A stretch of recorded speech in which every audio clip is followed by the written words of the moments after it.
Hi, welcome back for Chapter 3.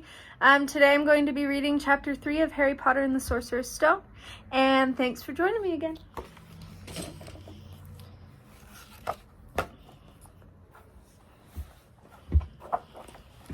Chapter 3, The Letters from No One.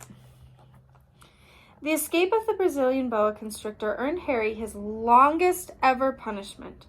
By the time he was allowed out of his cupboard again, the summer holidays had started and Dudley had already broken his new Cinecamera, crashed his remote control aeroplane, and first time on his racing bike, knocked down old Mrs. Figg as she crossed Privet Drive on her crutches.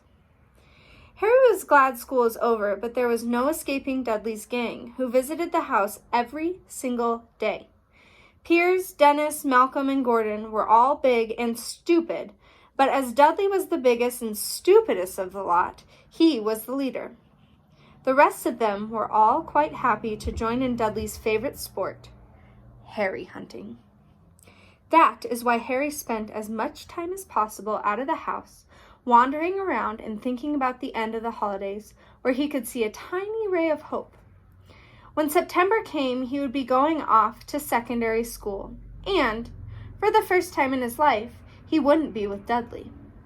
Dudley had a place at Uncle Vernon's old school, Smeltings. Piers Polkiss was going there too. Harry, on the other hand, was going to Stonewall High, the local comprehensive. Dudley thought this was very funny. "They'll stuff his head down the toilet first at the Stonewall," he told Harry. "Want to come upstairs and practice?" "No, thanks," said Harry. "The poor toilet's never had anything as horrible as your head down it. It might be sick." Then he ran before Dudley could work out what he'd said. One day in July, Aunt Petunia took Dudley to London to buy his Smeltings uniform, leaving Harry at Mrs. Figg's. Mrs. Figg's wasn't as bad as usual. It turned out she'd broken her leg tripping over one of her cats, and she didn't seem quite as fond of them as before. She let Harry watch television and gave them a bit of chocolate cake that tasted as though she'd had it for several years. That evening, Dudley paraded around the living room for the family in his brand new uniform. Smeltings boys wore maroon tailcoats, orange knickerbockers, and flat straw hats called boaters. They also carried knobbly sticks used for hitting each other while the teachers weren't looking. This was supposed to be good training for later life. As he looked at Dudley's new knickerbockers, Uncle Vernon said gruffly that it was the proudest moment of his life. Aunt Petunia burst into tears and said she couldn't believe it was her ickle Duddykins. He looked so handsome and grown up. Harry didn't trust himself to speak. He thought 2 of his ribs might have already cracked from trying not to laugh. There was a horrible smell in the kitchen next morning when Harry went in for breakfast. It seemed to be coming from a large metal tub in the sink. He went to have a look. The tub was full of what looked like dirty rags swimming in gray water. "What's this?" he asked Aunt Petunia. Oops, sorry. That was Harry talking. "What's this?" he asked Aunt Petunia, her lips tightening as they always did if he dared to ask a question. "Your new school uniform," she said. Harry looked in the bowl again. "Oh," he said. "I didn't realize it had to be so wet."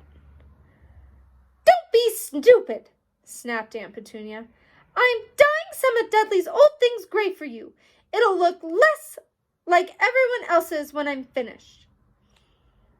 Harry seriously doubted this, but thought it best not to argue. He sat down at the table and tried not to think about how he was going to look on his first day at Stonewall High. Like he was wearing bits of old elephant skin, probably. Dudley and Uncle Vernon came in, both... Oops, I lost my spot. Dudley and Uncle Vernon came in, both in wrinkled noses because of the smell from Harry's new uniform. Uncle Vernon opened his newspaper as usual, and Dudley banged his smelting stick, which he carried everywhere, on the table.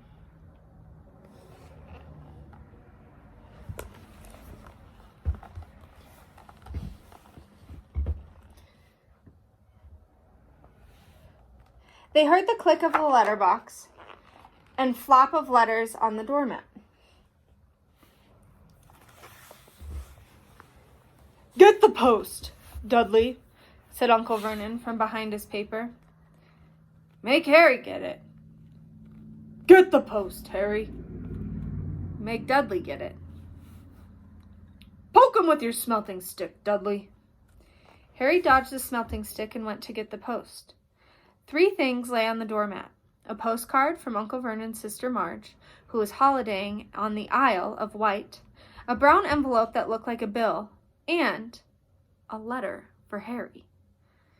Harry picked it up and stared at it, his heart twanging like a giant elastic band. No one, ever, in his whole life, had written to him.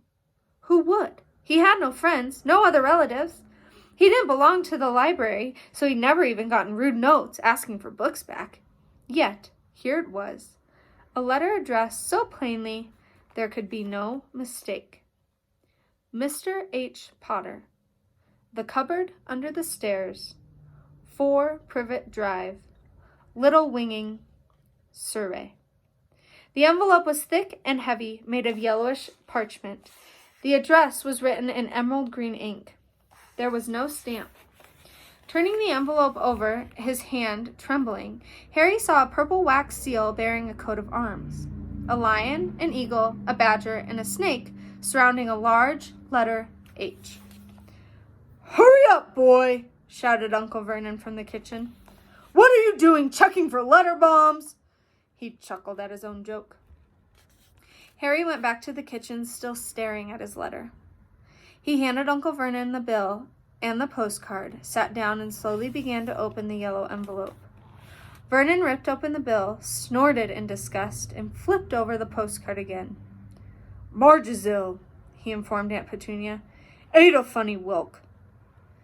"Dad," said Dudley suddenly. "Dad, Harry's got something." Harry was on the point of unfolding his letter, which was written in the same heavy parchment as the envelope, when it was jerked sharply out of his hand by Uncle Vernon. "That's mine," said Harry, trying to snatch it back. "Who'd be writing to you?" sneered Uncle Vernon, shaking the letter open with one hand and glancing at it. His face went from red to green faster than a set of traffic lights. And it didn't stop there. Within seconds, it was the grayish of white old porridge. "Petunia!" he gasped. Dudley tried to grab the letter and read it, but Uncle Vernon held it high out of his reach. Aunt Petunia took it curiously and read the first line. For a moment, it looked as though she might faint. She clutched her throat and made a choking noise. "Vernon! Oh my goodness, Vernon!" They stared at each other, seeming to have forgotten that Harry and Dudley were still in the room. Dudley wasn't used to being ignored. He gave his father a sharp tap on the head with his smelting stick. "I want to read that letter," he said loudly. "I want to read it," said Harry furiously, "as it is mine." "Get out, both of you," croaked Uncle Vernon, stuffing the letter back inside its envelope. Harry didn't move. "I want my letter!" he shouted. "Let me see it!" demanded Dudley. "Out!" roared Uncle Vernon, and he took both Harry and Dudley by the scruffs of their necks and threw them in the hall, slamming the kitchen door behind them. Harry and Dudley promptly had a furious but silent fight over who would listen at the keyhole. Dudley won. So Harry, his glasses dangling from one ear, lay flat on his stomach to listen at the crack between the door and the floor. "Vernon," Uncle Petunia was saying in a quivering voice, "look at that address. How could they possibly know where he sleeps? You don't think they're watching the house?" "Watching, spying, might be following us," muttered Uncle Vernon wildly. "But what should we do, Vernon? Should we write back, tell him we don't want—" Harry could see Uncle Vernon's shiny black shoes pacing up and down the kitchen. "No," he said finally. "No, we'll ignore it. If they don't get an answer, yes, that's best. We won't do anything." "But—" "I'm not having one in the house, Petunia. Didn't we swear when we took it in we'd stamp out that dangerous nonsense? That evening, when he got back from work, Uncle Vernon did something he had never done before. He visited Harry in his cupboard. "Where's my letter?" said Harry, the moment Uncle Vernon had squeezed through the door. "Who's writing to me?" "No one. It was addressed to you by mistake," said Uncle Vernon shortly. "I have burned it." "It was not a mistake," said Harry angrily. "It had my cupboard on it." "Silence!" yelled Uncle Vernon, and a couple of spiders fell from the ceiling. He took a few deep breaths, then forced his face into a smile, which looked quite painful. Yes, Harry, about this cupboard." "Your aunt and I have been thinking you're really getting a bit big for it. We think it might be nice if you moved into Dudley's second bedroom." "Why?" said Harry. "Don't ask questions," snapped his uncle. "Take this stuff upstairs, now." The Dursleys' house had 4 bedrooms, one for Uncle Vernon and Aunt Petunia, one for visitors, usually Uncle Vernon's sister Marge, one where Dudley slept, and one where Dudley kept all his toys and things that wouldn't fit in his first bedroom. It only took Harry one trip upstairs to move everything he owned from the cupboard to this room. He sat down on the bed and stared around at him. Nearly everything in here was broken. The month-old Cinecamera was lying on top of the small working tank. Dudley had once driven over the next door's dog. In the corner was Dudley's first ever television set, which he put his foot through when his favorite program had been canceled. There was a large bird cage which had once held a parrot that Dudley had swapped at school for a real air rifle, which was up on a shelf with the end all bent because Dudley had sat on it.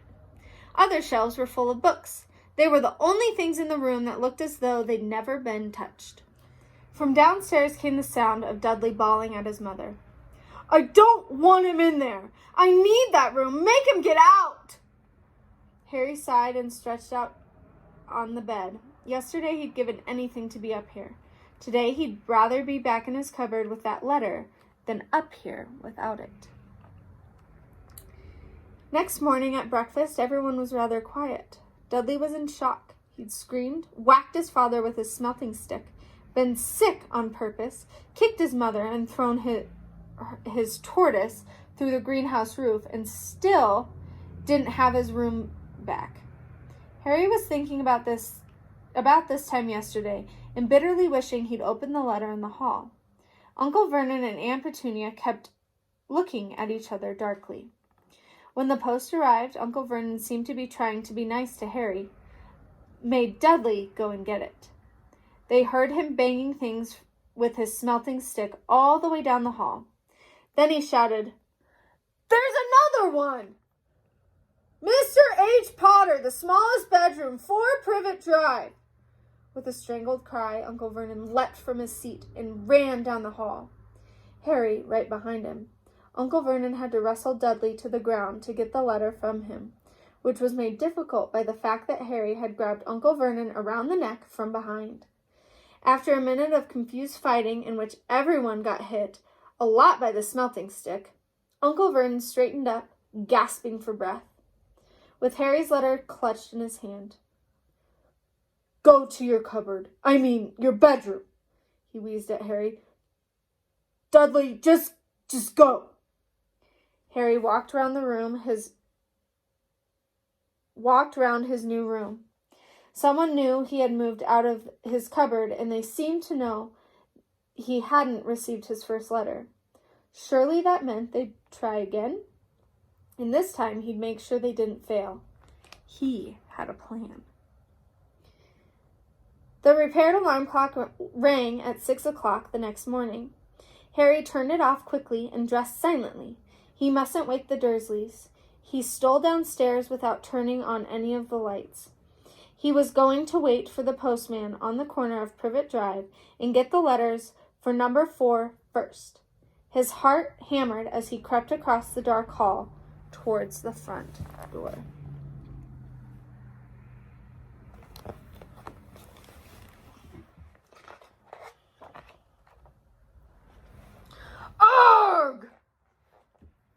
leapt in the air. He had trodden on something big and squashy on the doormat. Something alive! Lights clicked on upstairs, and to his horror, Harry realized that the big squishy something had been his uncle's face. Uncle Vernon had been lying at the front door in a sleeping bag, clearly making sure Harry didn't do exactly what he'd been trying to do. He shouted at Harry for about half an hour, and then told him to go and make a cup of tea. Harry shuffled miserably off to the kitchen, and by the time he got back, the post had arrived right into Uncle Vernon's lap. Harry could see 3 letters addressed in green ink. "I want," he began, but Uncle Vernon was tearing the letters into pieces before his eyes. Uncle Vernon didn't go to work that day. He stayed home and nailed up the letterbox. "See," he explained to Aunt Petunia through a mouthful of nails, "if they can't deliver them, they'll just give up." "I'm not sure that'll work, Vernon." "Oh, these people's minds work in strange ways, Petunia. They're not like you and me," said Uncle Vernon, trying to knock in a nail with a piece of fruitcake Aunt Petunia had just bought him. On Friday, no fewer than 12 letters arrived for Harry. As they couldn't go through the letterbox, they had been pushed under the door, slotted through the sides, and a few even forced through the small window in the tiny downstairs toilet. Uncle Vernon stayed home again. After burning all the letters, he got out a hammer and nails and boarded up the cracks around the front and back doors so no one could go out. He hummed, "Tiptoe through the tulips," as he worked, and jumped at small noises. On Saturday, things began to get out of hand. 24 letters to Harry found their way to the house. Rolled up and hidden inside of each of these 24 eggs that there were very confused milkman had handed Petunia through the living room window. While Uncle Vernon made furious telephone calls to the post office and the dairy, trying to find someone to complain to, Aunt Petunia shredded the letters in her food mixer.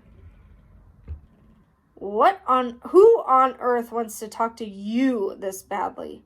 Dudley asked Harry in amazement. On Sunday morning, Uncle Vernon sat down at the breakfast table looking tired and rather ill, but happy. "No post on Sundays," he reminded them happily as he spread his marmalade on his newspapers. "No damn letters today."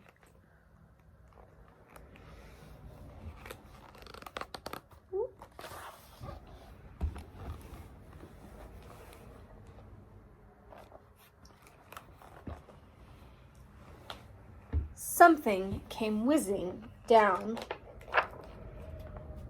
the kitchen chimney as he spoke and caught him sharply on the back of the head. Next moment, 30 or 40 letters came pelting out of the fireplace like bullets. The Dursleys ducked, but Harry leapt into the air trying to catch one. "Out! Out!" Uncle Vernon seized Harry around the waist and threw him into the hall.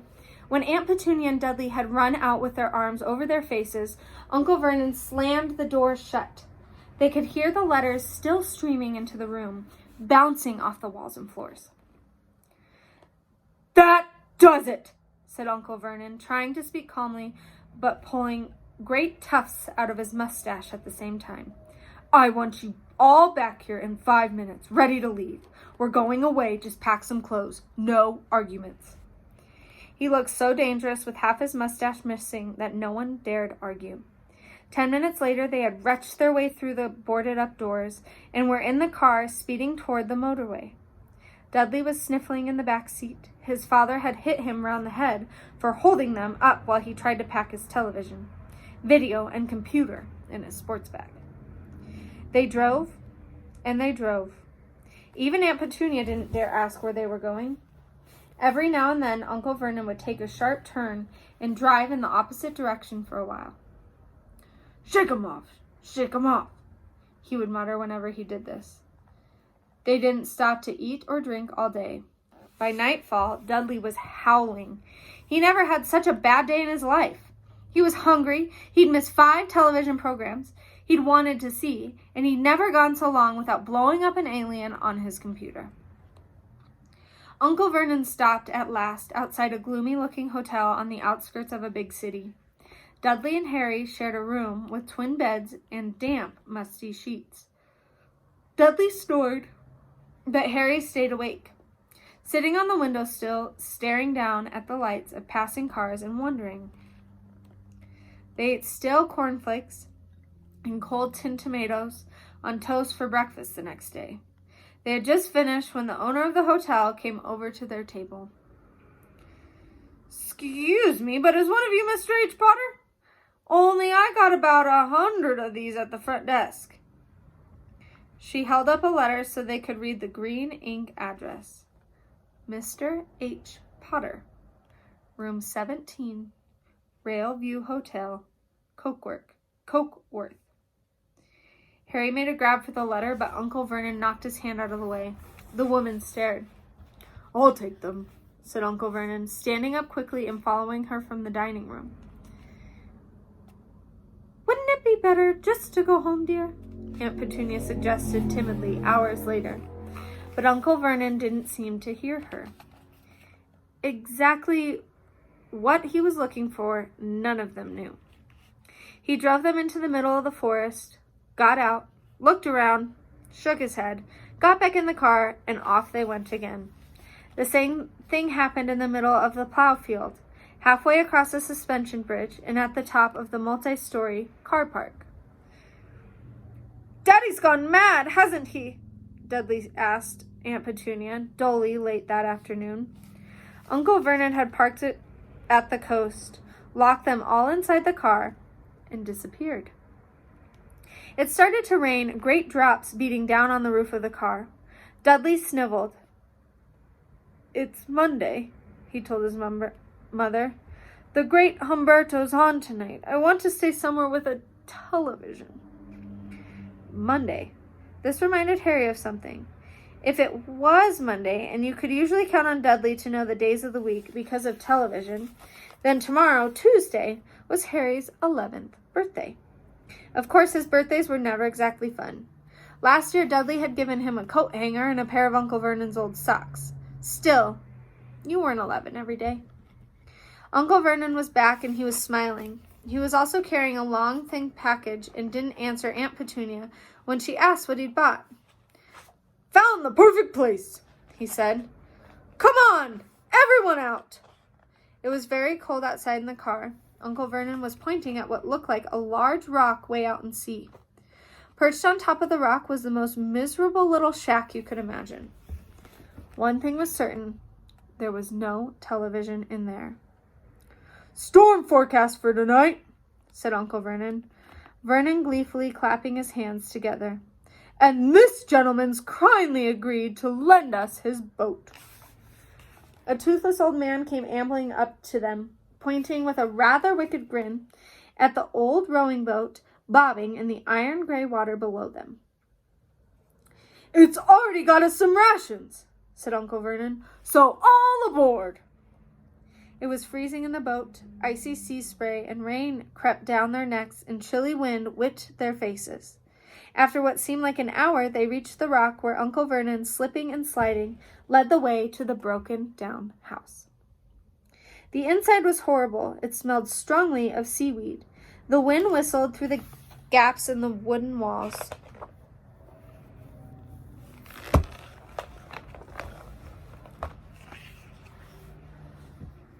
And the fireplace was damp and empty. There were only 2 rooms. Uncle Vernon's rations turned out to be a packet of crisps each and 4 bananas. He tried to start a fire, but the empty crisp packets just smoked and shriveled up. "Could do with some of these letters now, eh?" he said cheerfully. He was in a very good mood. Obviously, he thought nobody stood a chance of reaching him here in a storm to deliver post. Harry privately agreed, though the thought didn't cheer him up at all.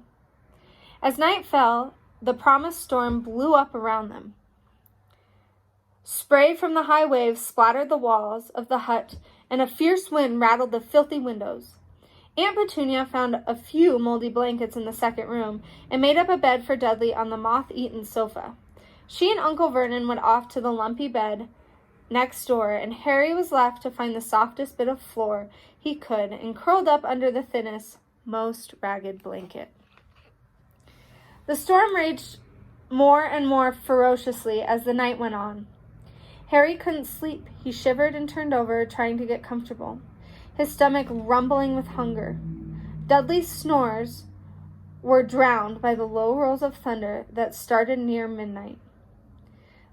The lighted dial of Dudley's watch, which was dangling over the edge of the sofa on his fat wrist, told Harry he'd be 11 in 10 minutes' time.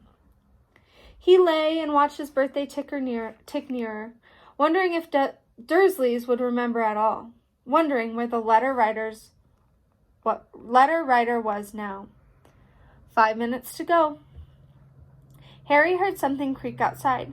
He hoped the roof wasn't going to fall in, although he might be warmer if it did. 4 minutes to go. Maybe the house in Privet Drive would be so full of letters when they got back that he'd be able to steal one somehow. 3 minutes to go. Was that the sea slapping hard on the rocks like that? And 2 minutes to go. What was that funny crunching noise? Was the rock crumbling into the sea? 1 minute to go, and he'd be 11. 30 seconds. 20. 10. 9. Maybe he'd wake Dudley up just to annoy him. 3, 2, 1. Boom! The whole shack shivered, and Harry sat bolt upright, staring at the door. Someone was outside, knocking to come in.